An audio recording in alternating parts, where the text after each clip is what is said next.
వ్యవసాయం ఎంతమంది తీసుకుని దాని మీద ఆర్డర్ వచ్చాను. నేను కూడా మొదం నిద్ర ఒక అక్కాయి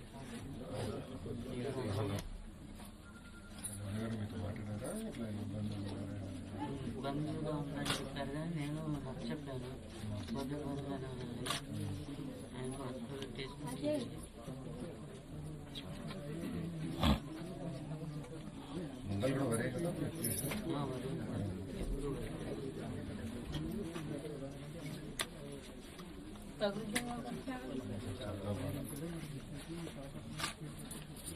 ఎన్యూమరేషన్ వచ్చారు అధికారులు వచ్చి ఎంత నష్టం జరిగింది ఎన్ని ఎకరాలు నష్టం రాసుకున్నారు కుటుంబాన్ని ఆదుకోలేదు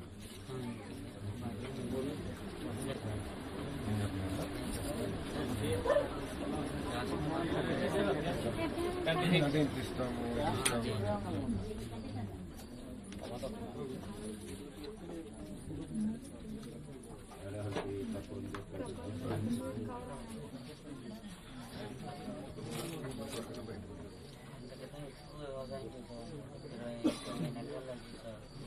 లాస్ట్ చాలేసి తక్కువ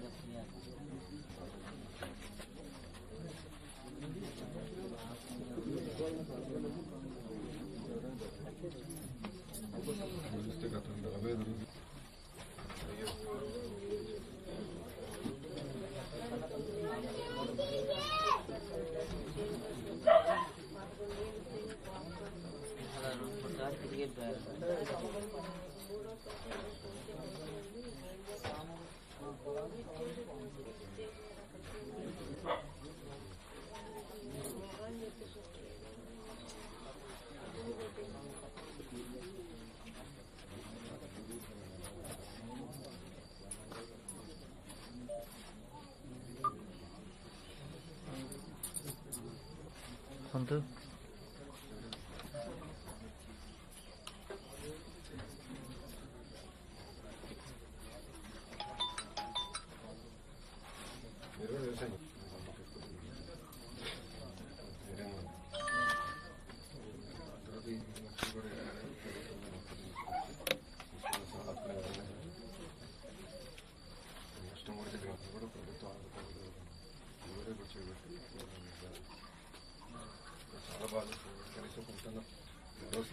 ఎలాంటి పరిస్థితి వచ్చేది కాదు భరోసా ఇచ్చే పరిస్థితి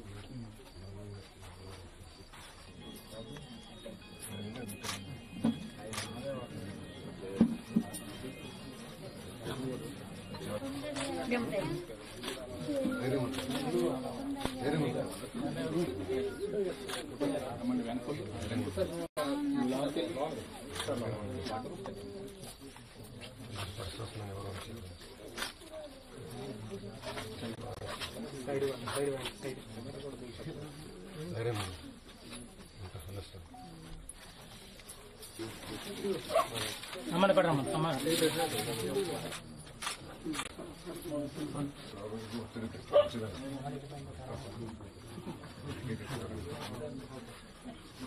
అన్నగారు జరిగింది జరగకూడదు. అన్నం పెట్టి అన్నదాతకి ఇలాంటి పరిస్థితి వస్తే చాలా ఇబ్బంది. ఖరీఫ్ బాగా దెబ్బతింది.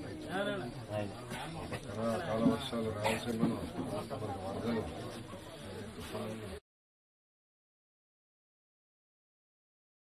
పరిస్థితి చూస్తే గత సంవత్సరం ఈ సంవత్సరం వర్షాలైతే ఎక్కువ పంటాయి అనేటువంటి పేరు వచ్చింది కానీ ఆ పంటల వర్షాలు ఉన్న పంటలను నాశనం చేసినాయే తప్ప ఆ పంటల యొక్క నాణ్యత నాశనం చేసినాయే తప్ప ఎక్కడా కూడా రైతుకు మేలు జరిగినటువంటి పరిస్థితి లేదు.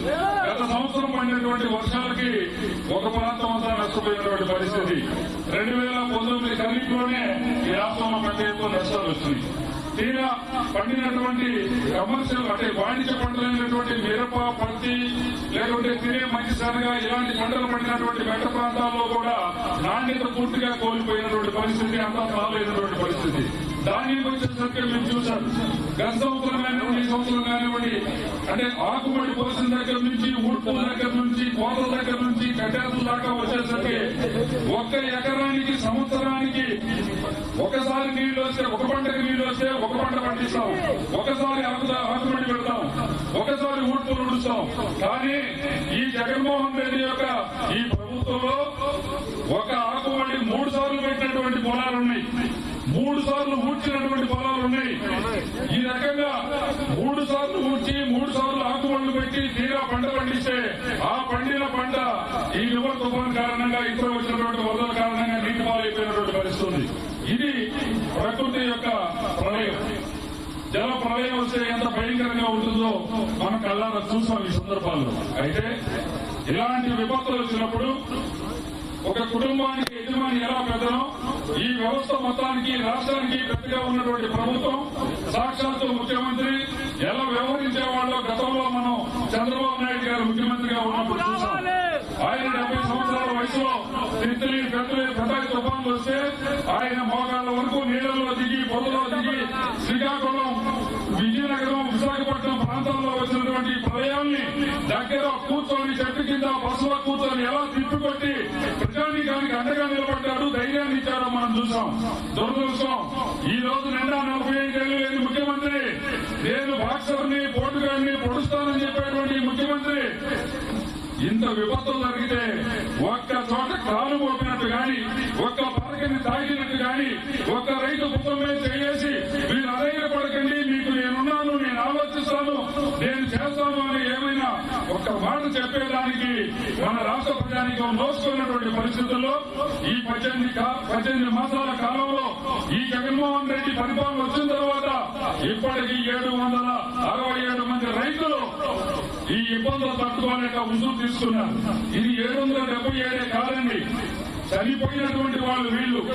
ఈ పరిస్థితుల్లో పరిస్థితి ఏమిటో అని అర్థం కాక ఆత్మ నిర్భరం కోల్పోయి మనోవైకల్యంతో ఇప్పటికీ బాధను అనుభవిస్తూ రకరకాల వేదనలతోటి, వ్యధలతోటి, జబ్బులతోటి, రోగాలతోటి ఇబ్బంది పడుతున్నటువంటి వాళ్ళు ఉన్నారు. ఇంకా ఈ పరిస్థితుల్లో రాష్ట్రం ఉంటే నేను ఆదుకుంటాను అని చెప్పేదానికి నోరు రాక కేవలం తన పబ్బం గడుపుకునేప్పుడు మాత్రం లేని అబద్ధాలన్నీ చెప్పుకొచ్చి, చెయ్యలేని మాటలన్నీ చెప్పుకొచ్చి అవసరం రోజు ఆదుకోవడానికి రాని పరిస్థితుల్లో రాష్ట్రంలో రైతాంగం ఈ ఇబ్బందులు పడుతూ ఉన్నారు. ఈ స్థితిని గమనించినటువంటి మన పార్టీ ఎప్పుడు కూడా రైతు పక్షాన, ప్రజల పక్షానే ఉంటుంది. ఈ సందర్భంలో ప్రత్యేకించి గత 3 మాసాలుగా ఈ రైతాంగానికి అండగా నిలబడాలి, ఈ ఆత్మహత్యలను నివారించాలి, రైతాంగానికి మనోధైర్యాన్ని ఇవ్వాలి అనేటువంటి సంకల్పంతో లోకేష్ బాబు గారు ఇప్పటికీ మొత్తం ఈ 8 జిల్లాలు ఏవైతే ఎక్కువ ఎఫెక్ట్ అయినటువంటి 8 జిల్లాల్లో ఈ 3 మాసాలుగా, ఈ 90 రోజులుగా సగానికి పైగా రోజులు రైతులతోటి పొలాల్లో గడిపి ధైర్యం చెప్తా ఉన్నారు. ఈ మొదటి ప్రభుత్వాన్ని ఇతరులు చెప్తూ ఉన్నారు. లోకేష్ బాబు గారు పర్యటన బయలుదేరినప్పుడు పావలా పేడ ఇచ్చేది, మళ్ళా మేము ఇస్తున్నాం మొదలు పెడుతున్నామని చెప్పి పక్కకు పోతూ ఉంది. ఆ విధంగా లోకేష్ బాబు గారు జాతీయ పార్టీ ప్రధాన కార్యదర్శిగా ఈ రాష్ట్ర రైతాంగానికి అండగా నిలబడే దానికోసం అందరినీ రాష్ట్రంలో ఉన్నటువంటి పార్టీ యంత్రాంగాన్ని కదిలించి రైతాంగానికి అండగా నిలబడే దానికోసం ముందుకు తీసుకుని వచ్చి ఈ కార్యక్రమాలు చేస్తున్నారు.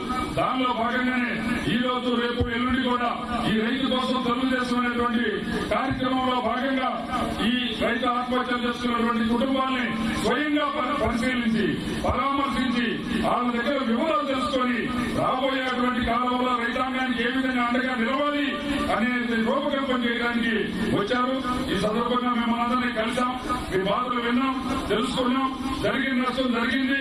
ఈ మొదటి ప్రభుత్వాన్ని మనం వీలైనంత వరకు కదిలిద్దాం. అందుకు మించి ఈ ప్రభుత్వంలో మనం చేయగలిగింది లేదు కాబట్టి భవిష్యత్తులో రాబోయేటువంటి మీ అందరి ఆలోచనలతో, మీ అందరి యొక్క భవిష్యత్తు కార్యాచరణతో మీరు చూపించేటువంటి ప్రజల్లో చొరవతోటి రాబోయే మన ప్రభుత్వంలో లోకేష్ బాబు గారి నాయకత్వంలో రాష్ట్రంలో రైతాంగానికి ఒక ప్రత్యేకమైనటువంటి భరోసా విధంగా ఇచ్చే విధంగా విషయాన్ని రూపకల్పన చేయడానికి ఈ పర్యటన దోహదపడుతుంది.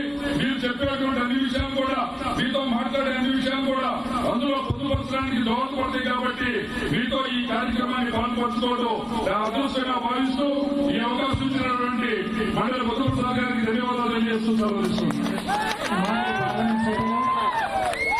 బందరు పార్లమెంటరీ తెలుగుదేశం పార్టీ అధ్యక్షుడు శ్రీ కొనకల నారాయణరావు గారు.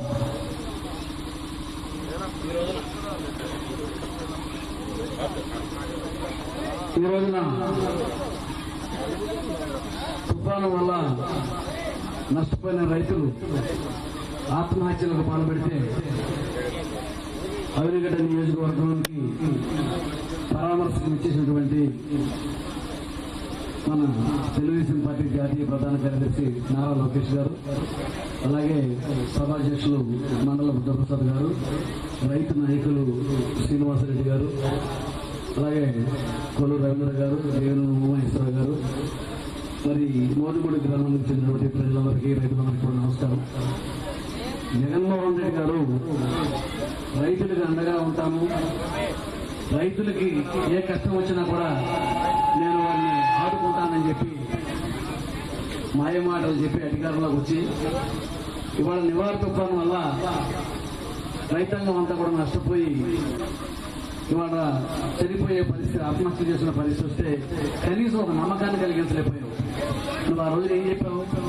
₹1 కూడా మీరు కట్టాల్సిన పని లేదు, మీ అందరికీ కూడా ఇన్సూరెన్స్ నేను కడతాను, ప్రకృతి వైపరీత్యాల వల్ల మీకు నష్టం వస్తే మీకు ఇన్సూరెన్స్ నష్టపరిహారం ఇప్పించే బాధ్యత నాది, అది ప్రభుత్వం తీసుకుంటుంది అని చెప్పి రైతులకు భరోసానిచ్చావు. నిన్ను నమ్మి ఎవరు కూడా ఇన్సూరెన్స్ కట్టుకోలేదు. నువ్వు కట్టకుండా అసెంబ్లీలో నిలదీస్తే ఆ రోజున పిఎల్ కేశవ్ గారు, నా చంద్రబాబు నాయుడు గారు నిలదీస్తే ఆ రోజు నువ్వు కట్టలేదనే విషయం ప్రపంచానికి తెలిసింది. నువ్వు ఆ తర్వాత కట్టడానికి ఉపయోగిస్తే యాక్సిడెంట్ జరిగిన తర్వాత ఇన్సూరెన్స్ కట్టడం ఏంటి? ఇవాళ రోజు ఇదంతా కూడా ప్రజలను మోసం చేయడానికి, రైతులను మోసం చేయడానికి నువ్వు చేస్తున్నావు.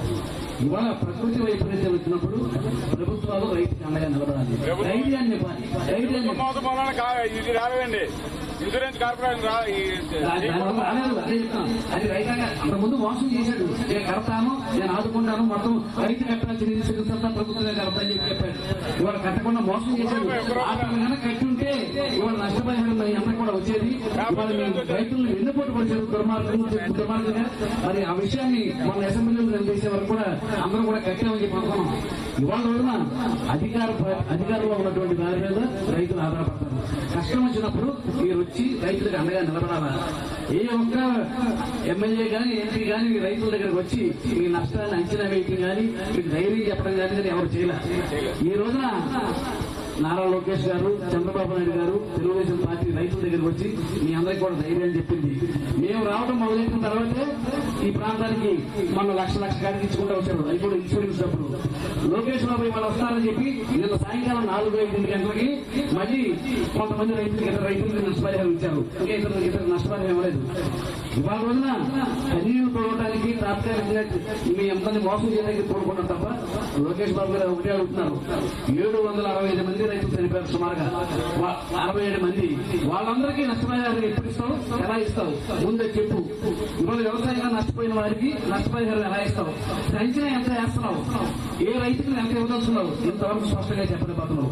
ఇవాళ యంత్రాంగం ఉంది నీకు, అధికారంలో ఉన్నావు. ఈ ఎమ్మెల్యేలు కానీ, ఈ మంత్రులు కానీ, ఈ అధికారులు కానీ వచ్చి నష్టాన్ని ఒక్కరు కూడా అంచనా వేయడా. ఇవాళ అంత బాధ్యత ఉన్నటువంటి ప్రభుత్వం, రైతులకు దగా చేసినటువంటి ప్రభుత్వం గట్టి దిగాలి. ఇటువంటి వాళ్ళు పరిపాలన అనర్హులు. మేము ఒకటే, రైతాంగం చంద్రబాబు నాయుడు గారు రైతాంగం నష్టపోకూడదనే ఒక కాన్సెప్ట్ ఉన్న వ్యక్తి. గతంలో ఇటువంటి ప్రకృతి వైపరీత్యం వచ్చినప్పుడు ఎవరు బాతులు కూడా తినటువంటి ధాన్యాన్ని కొనుగోలు కేంద్రాలు పెట్టి మద్దతు ధరించి మీ అందరి దగ్గర కొని ప్రభుత్వం నష్టపోయింది తప్ప రైతు నష్టపోకుండా చూశాడు. అటువంటి పరిస్థితి, అటువంటి ప్రభుత్వం రైతులకు కావాలి. ఇవాళ రోజున ఈ ప్రభుత్వం చేసేదంతా కూడా దగ, మోసం. ఈ ప్రభుత్వం వల్ల మాయమాటలన్నీ రైతాంగం అంతా కూడా మోసపోయారు. మరి నష్టపోయిన రైతులు అందరూ అందే వరకు కూడా ఈ కార్యక్రమం కొనసాగుతుందని చెప్తూ ఈ కార్యక్రమానికి చేసిన లోకేష్ గారికి నా యొక్క ధన్యవాదాలు, కృతజ్ఞతలు తెలుపుతూ ఇంత మన తెలుసు అవనిగడ్డ నియోజకవర్గం డాక్టర్ కోటేశ్వర గారు అవనిగడ్డ నియోజకవర్గం అతివృష్టికి అనావృష్టికి గురైన నియోజకవర్గం. తుఫాన్లు వచ్చినా వరదలు వచ్చినా నష్టపోయేది మనమే. వర్షాభావ పరిస్థితుల్లో కూడా మనం నష్టపోయేది మనం. కానీ వర్షాభావ పరిస్థితుల్లో మనల్ని గట్టెక్కించింది ఎవరు? చంద్రబాబు నాయుడు. ఎందుకు? పట్టేసేవ ఇష్టపత్ర పథకం పెట్టి. ఆ పట్టేసేవ పెట్టకపోతే బరువు కట్టతో కష్టం చేస్తా ఆల్రెడీ ఉంది.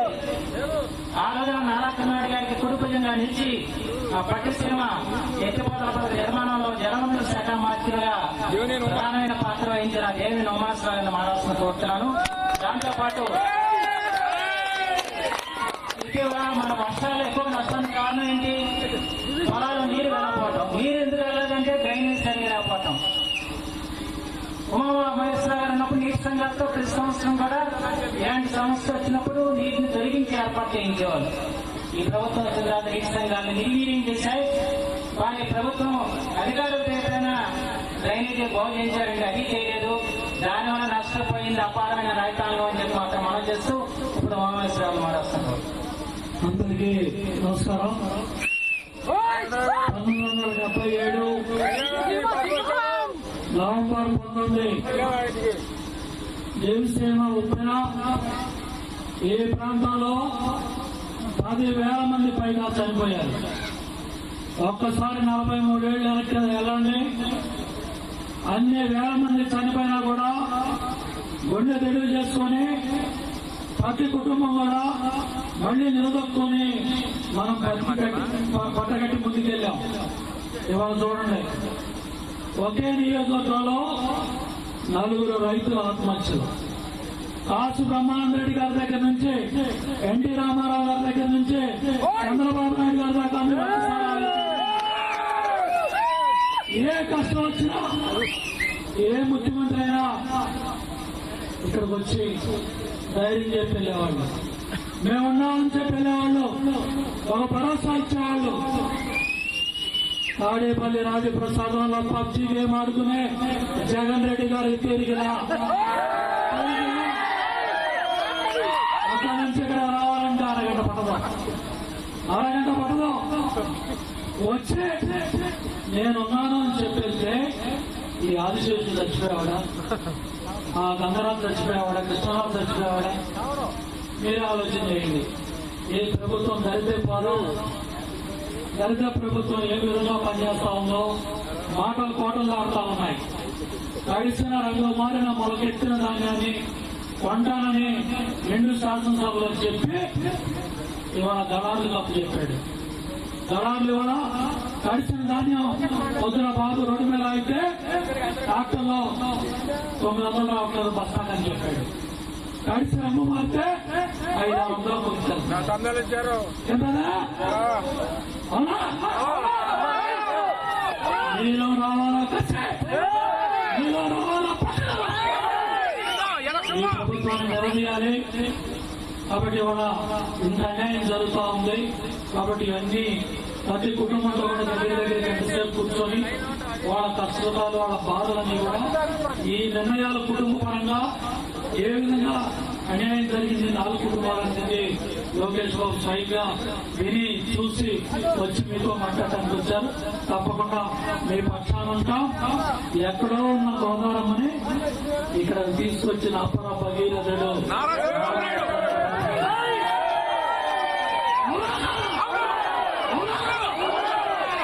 పట్టిసీమ తెచ్చి నీటి సంఘాలు పెట్టి మీ పొలాల్లో నీళ్ళన్నీ పంపిస్తే ఈ సన్నాసి ఎందానిగా ఉంది.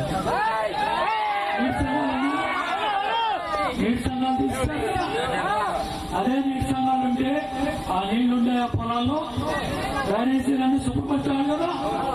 మొత్తం గాలిలో వేశారు. ఆ పాపమే ఇవాళ మన పొలాలన్నీ దెబ్బతిన్నాయి. కాబట్టి తప్పకుండా ఈ ప్రభుత్వం మీద పోరాటం చేస్తాం. మేడాలో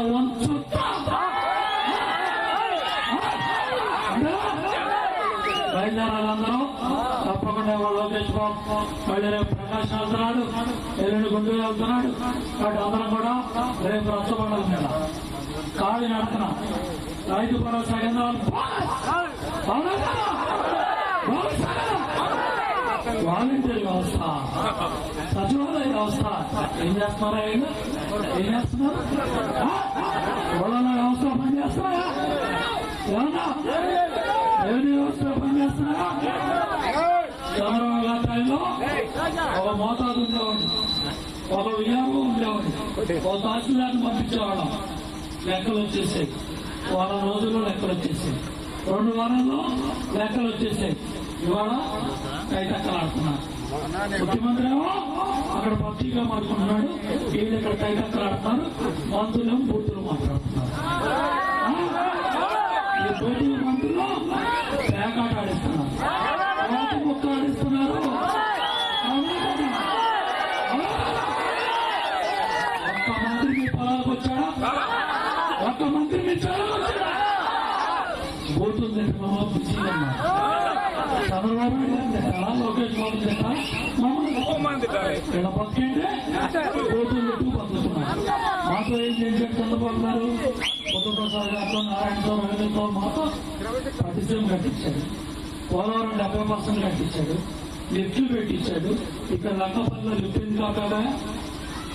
ఏమండి, లంకపల్లిలో ఐటీసీ లిఫ్ట్ ఇస్తే దాన్ని పక్కన పెట్టిస్తారు. కాబట్టి ఇవాళ ల్యాండ్, శాండ్, వైన్, మైన్ దోపిడీయే. ఓకే, అందరికీ ధన్యవాదాలు. తప్పకుండా పోరాటం చేస్తాం. తెలుగుదేశం పార్టీ కోవిడ్ సభ్యులు శ్రీ కోల రవీంద్ర అందరికీ నమస్కారం. ఈరోజు రైతు కోసం కార్యక్రమంలో భాగంగా ముఖ్యంగా అవినిగడ్డ నియోజకవర్గంలో 10 రైతులు ఆత్మహత్య తీసుకోవడం జరిగింది.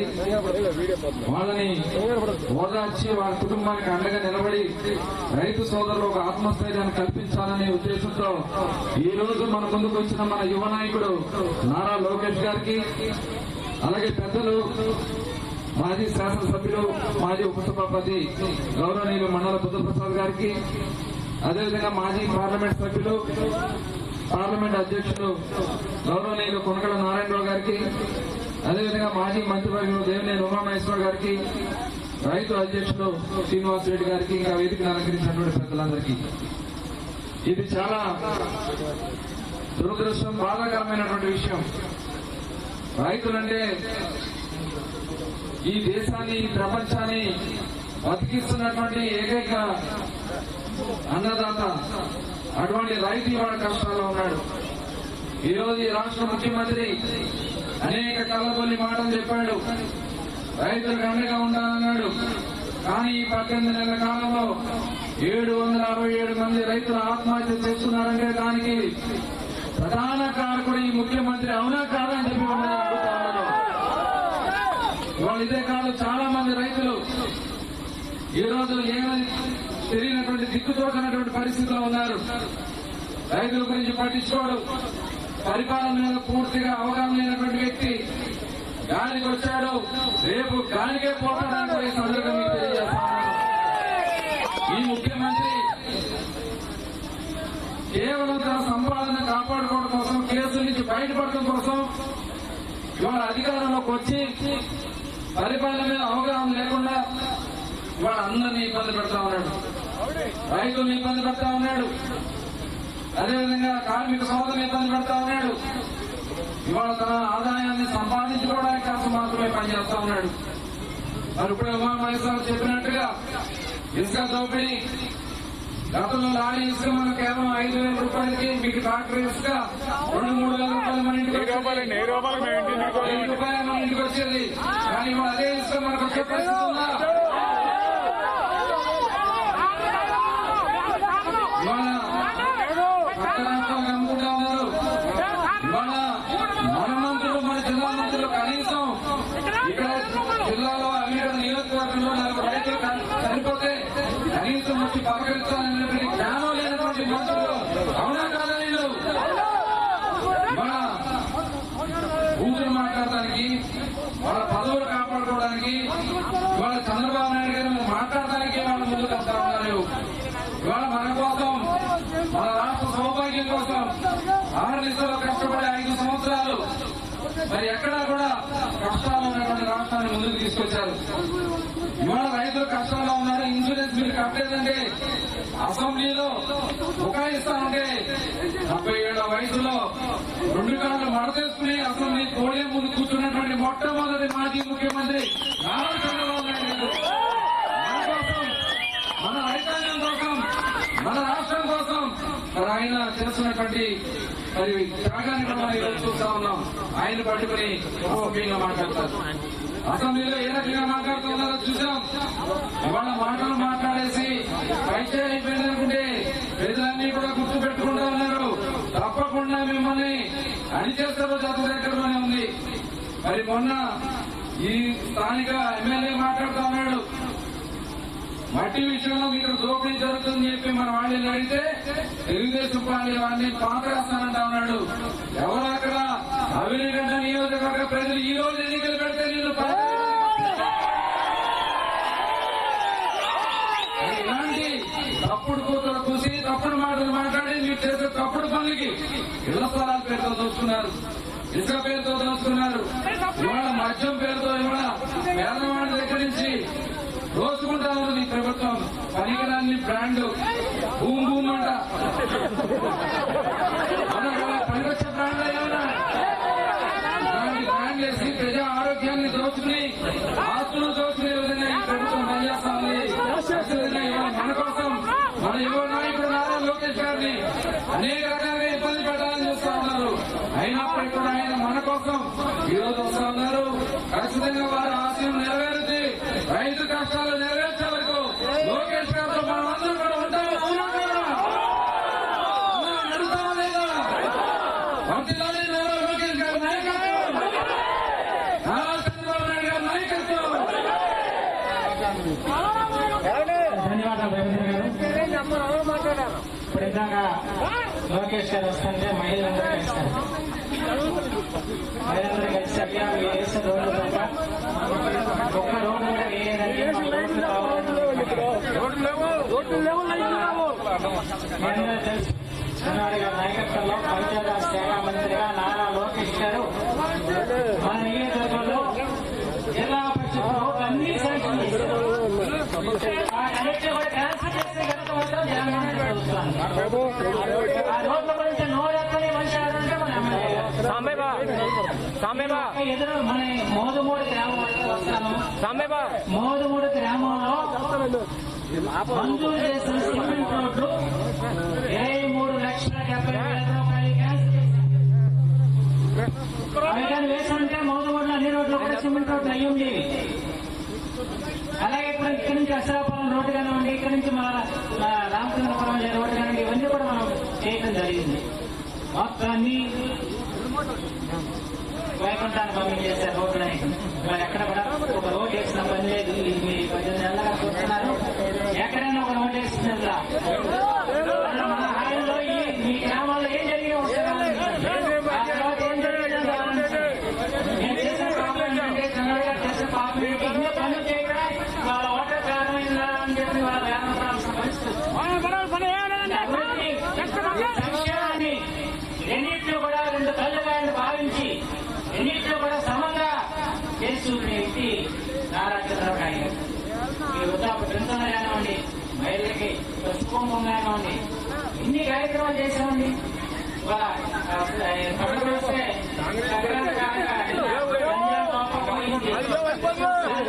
అన్ని పోయి ఇన్ని సంక్షేమ కార్యక్రమాలు కూడా అడగచ్చేసి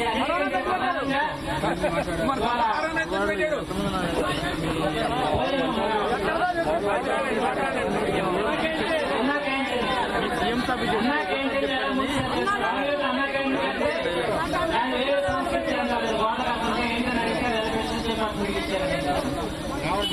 ఎంత అన్యాయం అవుతుందండి. అన్నా క్యాంటీన్ ద్వారా ఎంతమంది ఆకలి ఇచ్చింది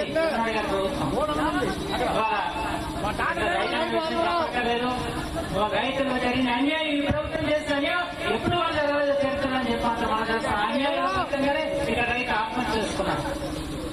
ఇవాళ రైతు కుటుంబానికి భరోసా ఇవ్వడానికి ఇవాళ లోకేష్ గారు వచ్చారు. నాకే కాదు పార్టీ తరఫున 1 లక్ష రూపాయలు వారికి ఇస్తానని చెప్పండి చెప్పండి. నిన్న ఇద్దరికి ఇచ్చారు, 4 చనిపోతే. ఒక ఎస్సీ పాపంలో చనిపోయిన ఎస్సీ, ఇక్కడ చనిపోయిన బీసీ రంజిగా వీరిద్దరికి ఇవ్వలేదు. అది దళిత ప్రభుత్వం, అది వెనుకబడిన ప్రభుత్వం చెప్పిన ప్రభుత్వం. ఒక దళిత రైతు పౌరులైతే ఆత్మహత్య చేసుకుంటే అక్కడ ఇవ్వలేదు, ఒక బీసీ రైతు ఇక్కడ ఆత్మహత్య చేసుకుంటే ఇతనికి ఇవ్వలేదు. ఇవాళ ఈ ప్రభుత్వం యొక్క వ్యవహార సర్వైన అర్థం చేసుకోవాల్సిన అవసరం మాత్రమే ఈ కార్యక్రమాలు దయచేసి గమనించండి. గ్రామాలు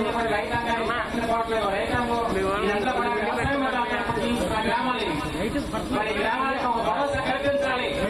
రైతాంగాన్ని మీ వెనక మేమున్నాం, తెలుసుకోవాలి. మీ తరఫున పోరాడతాం, మీరేం అధైర్యపడద్దు అని చెప్పడానికి లోకేష్ తెలియజేసుకుంటూ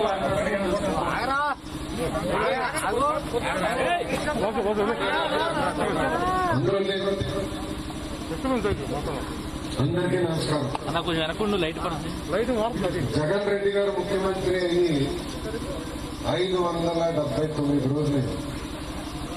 ఈ 579 రోజుల్లో 767 మంది రైతులు ఆత్మహత్య చేసుకున్నారు. అంటే 2 రోజులకి 3 ఆత్మహత్య చేసుకునే పరిస్థితి ఈరోజు ఆంధ్ర రాష్ట్రంలో వచ్చింది. రైతు రాజ్యం మాది, రైతు రాజ్యం మాది అని చెప్పిన జగన్ రెడ్డి రైతు లేని రాజ్యంగా ఈరోజు ఆంధ్ర రాష్ట్రాన్ని తీర్చిదిద్దారు. ఆనాడు ఆయన ఊరూరు తిరుగుతూ పదే ఒక మాట చెప్పారు, పెంచుకుంటూ పోతారు. ఏమన్నారు? పెంచుకుంటూ పోతారు. అందరూ మద్దతు ధర పెంచుతాడేమో, పెన్షన్ 3,000 రూపాయలు చేస్తాడేమో, ఇన్పుట్ సబ్సిడీ ఇన్సూరెన్స్ పెద్ద ఎత్తున పెంచుతాడేమో, మన దగ్గర డ్రైన్లు పెద్ద ఎత్తున వేస్తాడేమో, మహిళలకి పెద్ద ఎత్తున పెన్షన్ ఇస్తాడేమో అంటున్నాడు. పెంచాడండి. ఇసుక ధర పెంచాడు, విద్యుత్ ధర పెంచాడు, నిత్యావసర సరుకుల ధర పెంచాడు, సిమెంట్ ధర పెంచాడు, చివరికి వాటర్ బాటిల్ ధర కూడా పెంచాడు.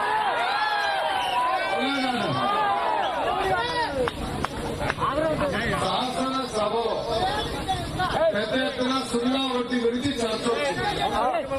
ఆ చర్చలో ఇదే ఫేక్ సీఎం, ఇదే ముఖ్యమంత్రి గారు 4,000 కోట్ల రూపాయలు ఖర్చు అవుతుంది 0 వడ్డీకి, మీరు ఖర్చు పెట్టలేదు కదా. చంద్రబాబు నాయుడు గారు అప్పుడు లెక్కలు తీసి 2,000 కోట్లు మేము ఖర్చు పెట్టాం, ఇప్పుడు మీరు ఎంత పెట్టారు బడ్జెట్? మరుసటి రోజు చూస్తే కేవలం 300 కోట్ల రూపాయలు బడ్జెట్లు. ఇక్కడ ఉన్న రైతులు అడుగుతున్నా, ఏదన్నా 0 వడ్డీ కింద మనకి డబ్బులు పడినాయా? ఇంత నేను చూడండి. ఇంకో పక్కన రైతు భరోసా పెంచుకుంటూ పోతాను. అది పెంచాడా? కటింగ్. రాష్ట్ర ప్రభుత్వం నుంచి 12,500 రూపాయలు మీకు ఇస్తాను ప్రతి రైతుకి. కానీ ఇప్పుడు ఏం చేశాను? అబ్బా నేను చెప్పలేదు, కేంద్ర ప్రభుత్వం ఇచ్చే డబ్బులు కలిపి 12,500 రూపాయలు. మాట తప్ప మడమ తిప్ప అని చెప్పే ముఖ్యమంత్రి గారు ఎంత తేలిక మాట్లాడతారు. ఒక రైతు భరోసా కింద 5 సంవత్సరాల్లో ప్రతి రైతుకి 25,000 రూపాయలు మోసం చేస్తున్న ముఖ్యమంత్రి ఈయన ముఖ్యమంత్రి అయిన నుంచి పండుగ లేవు. అవునా కదా? సంక్రాంతి కానుక రాలా, రంజాన్ తోఫా రాలా, క్రిస్మస్ కానుక ముప్పగా రాలా. ఆయన ముఖ్యమంత్రి అయినా ఆంధ్ర రాష్ట్రంలో ఒకటి వచ్చిందండి.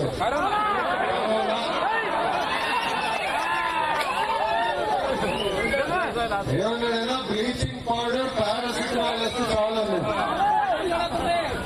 ఆయన వల్ల ఇప్పుడు ఇంతమంది చనిపోయారు. వాళ్ళని భరించిన రాదు లేడు. ఈ రోజు నేను ఇక్కడ అభినగడ్డ నియోజకవర్గానికి వచ్చిన కారణం 45 రోజుల్లో 4 రైతులు ఆత్మహత్య చేస్తున్నారు. నలుగురు వాళ్ళ కుటుంబాన్ని కలిసిన వాళ్ళు ఒకటే అంటున్నారు. దశాబ్దాలుగా మేము వ్యవసాయం చేస్తున్నాం. నష్టాలు వచ్చాయి, అయినా మేము ధైర్యంగా ముందుకెళ్ళాం. ఏనాడు మేము భయపడలేదు, భయం అనేది మా రక్తంలో లేదు అని వాళ్ళు చెప్పారు. కానీ ఈ రోజు ఈ దున్నపోతు ప్రభుత్వం వచ్చిన తర్వాత 7 సార్లు వర్షాలు పడింది. ఖరీఫ్ లో వరదలు వచ్చినాయి. పరిష్కరించడానికి కనీసం శాసనసభ్యుడు కానీ నేను ఎంపీ గారు వచ్చే పరిస్థితి లేదు. మేము భయపడిపోయాం. మా భవిష్యత్ ఏంటి, మా పిల్లల భవిష్యత్ ఏంటి, ఇంత అప్పు ఉంది, ఏమవుతుంది మాకు అని భయపడి కుటుంబంతో చెప్పారు. కలిసి మనందరూ ఆత్మహత్య చేసుకున్నాం. నా కుటుంబం లేదు, అదైనా పడద్దు, ఏమోనని చెప్పినా కూడా పొలంలోకి వెళ్ళి పొరుగు ముందు దాగి చనిపోయే పరిస్థితులు వచ్చింది. అన్నం పెట్టే అన్నదాత, ప్రపంచానికి అన్నం పెట్టే అన్నదాత ఈరోజు ఆయనే భరోసా కోల్పోతే ఇక మన భవిష్యత్తు ఎలా ఉంటుంది ఒక్కసారి మనం ఆలోచించాలి. చాలా మంది ఎక్కువ ఉన్నారండి. ఇప్పుడు మనం చూస్తున్నాం, నేను వచ్చే రోడ్ పోడు కదా రైతులను ఆపేయాలి. రంగు మారిన ధాన్యం చూపించారు. చూడండి, ఎవరు కొనట్లేదు. ఆనాడు చంద్రబాబు నాయుడు గారు ఉన్నప్పుడు పెద్ద ఎత్తున ఆనాడు కొనిచ్చారు. కానీ ఇప్పుడు ఏ మంత్రి కానీ శాసనసభ్యుడు పట్టించినారు ఎవరు లేదు. వాళ్ళ ఆవేదన చూపించారు, వాళ్ళ బాధలను చెప్పారు. ఇదే మేము శాసనసభలో శాసన మండలిని నిలదీస్తే మంత్రి గారు ఏం చేశారు తెలుసా? ఆంధ్ర రాష్ట్ర రైతులు ఆనందంగా ఉన్నారంట, పండుగ జరుపుకుంటున్నారంట. అయ్యా ఈ చేత మంత్రిని అడుగుతున్నా, వాళ్ళు ఆనందంగా ఉంటే పండుగలు జరుపుకుంటుంటే ఎందుకు అవినీతి నియోజకవర్గంలో 45 రోజుల్లో 40 ఆత్మహత్య చేసుకున్నారని మంత్రి గారిని అడుగుతున్నాం. భయపడమాకని చెప్పిన ముఖ్యమంత్రి ఎంత అన్యాయం చూడండి. మనం చూసాం, ఒక వల్ల రైతులు ఇబ్బంది పడుతున్నారు. కనీసం ఎంత నష్టపరిహారం ఇస్తారని చెప్పలేని పరిస్థితిలో ఈ ప్రభుత్వం ఉంది. 50 లక్షల ఎకరాల పంట నష్టం జరిగింది.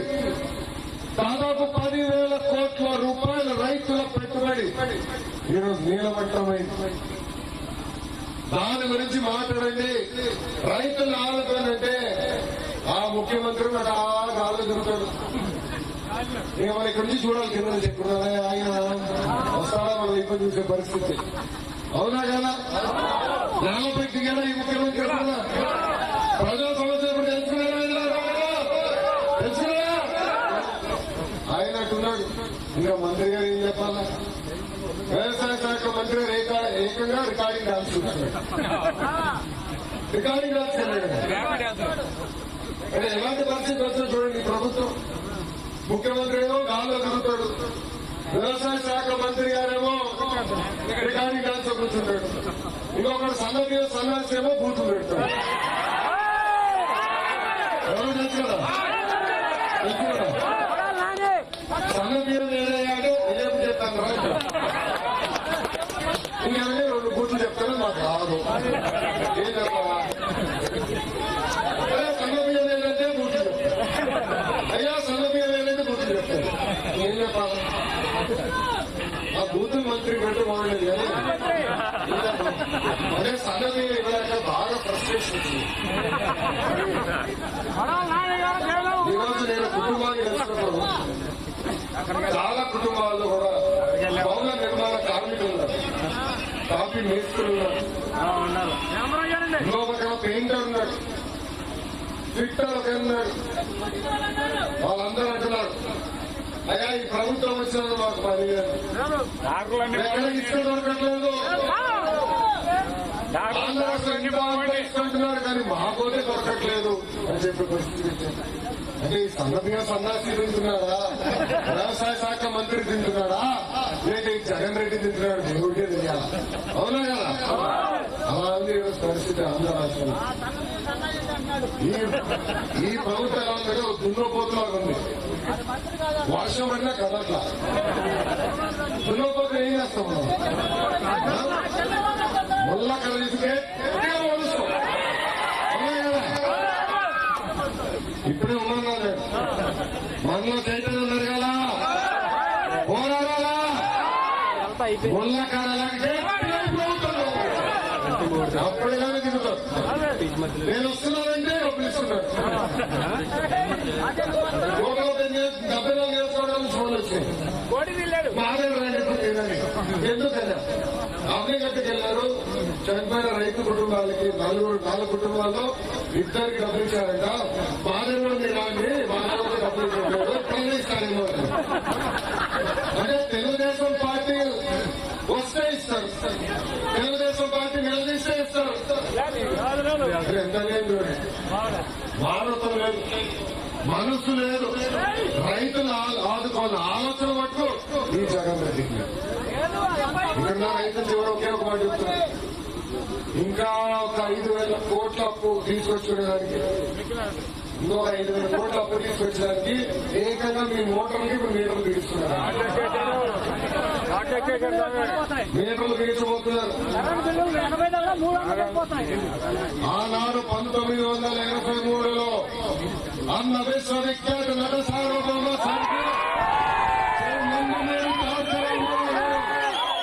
రైతాంగానికి నిజమైన స్వాతంత్రం ఇచ్చారు. ఆ రోజు ఆయన మీటర్లని బిగించారు. ఆ స్టోర్కి 50 రూపాయలు చొప్పునే ఆనాడు నిజమైన స్వాతంత్రం రైతాంగానికి ఇచ్చారు. ఆ స్వాతంత్రం ఈ రోజు జగనన్న పీక్కునేదానికి ప్రయత్నిస్తున్నాడు. అది అలాంటి మీటర్లు కాదండి, స్మార్ట్ మీటర్లు ఉంటాయి. అదే సెల్ ఫోన్ అండి. సెల్ ఫోన్ బిల్లు ఒక నెల కట్టకపోతే ఏమవుతుంది కట్ అవుతుంది.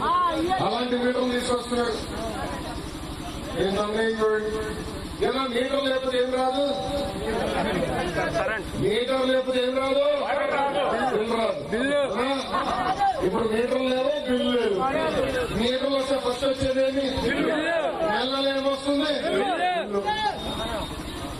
అసలు ముఖ్యమంత్రి వచ్చినప్పుడు బాధుడే బాధుడు, మనకి అన్ని రకాలుగా బాధపడతాడు. ఇప్పుడు ఏకంగా రైతులకు నడ్డి నిలబెట్టడానికి ఈయన ప్రయత్నిస్తారు. అందుకే రైతు కోసమైన కార్యక్రమం ఈరోజు తెలుగుదేశం పార్టీ చేపడుతుంది. మీకు ధైర్యం ఇచ్చడానికి, మీకు అండగా నిలబడతాం చెప్పేదానికి ఈ రోజు ఈ కార్యక్రమం మేము శ్రీకారం చుట్టాం.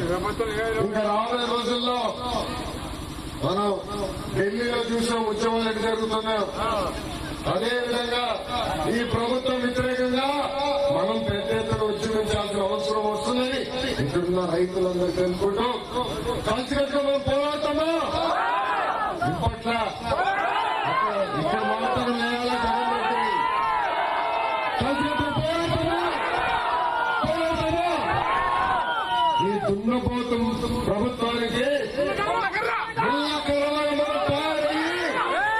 పరిగెత్తించాల్సిన బాధ్యత మనందరి పైన తెలుసుకుంటూ నాకు ఈ అవకాశం ఇచ్చిన గ్రామస్తులందరికీ పేరు పేరున నా హృదయపూర్వక నమస్కారాలు తెలుసుకుంటూ నేను